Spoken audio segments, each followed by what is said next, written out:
On va retrouver Loïc de la Mornay, il nous attend à Manchester. Loïc, la troisième ville d'Angleterre a vécu une semaine catastrophique, dramatique avec cet attentat.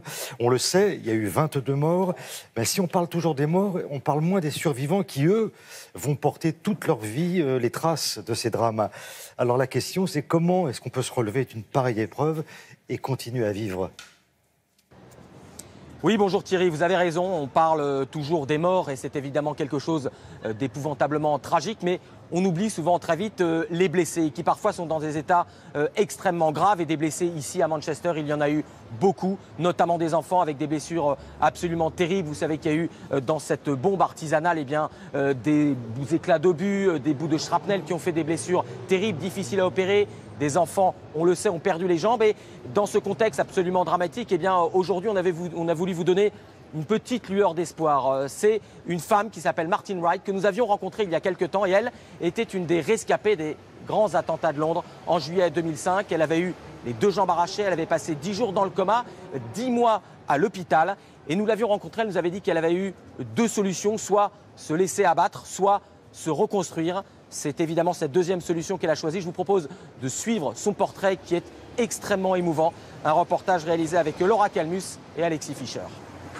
Ce n'est pas à la force du biceps qu'elle se tracte. Son muscle le plus puissant est un mental, une force de vie à toute épreuve qui permet même à Martin Wright de se présenter avec un trait d'humour noir. Il y a une odeur de pied ici et je vais vous dire, ça ne vient pas de moi.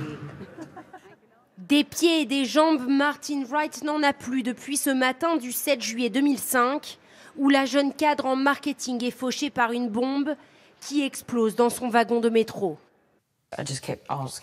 Au début, je répétais en boucle la même question. Pourquoi moi? Pourquoi c'est tombé sur moi?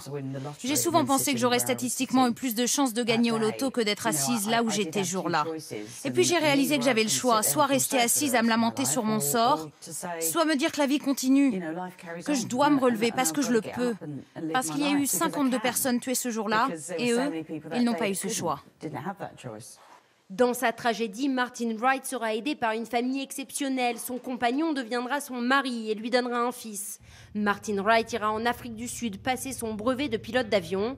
Le sport lui permet de prouver que rien ne lui est inaccessible avec ou sans jambes, jusqu'au jour où, alors qu'elle est interviewée par la télévision britannique, on lui annonce qu'elle est sélectionnée pour les Jeux paralympiques de 2012. Yeah! Vous savez, il y a des pans entiers de mon existence maintenant qui sont plus riches que ma vie d'avant.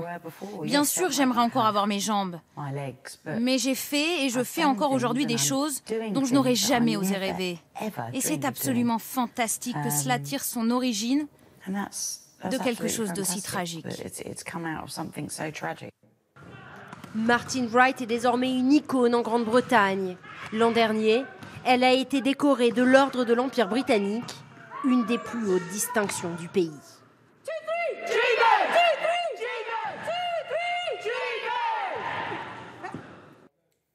Loïc, question concernant justement les initiatives. Est-ce que les Britanniques ont pris d'autres initiatives après ces attentats de Londres ?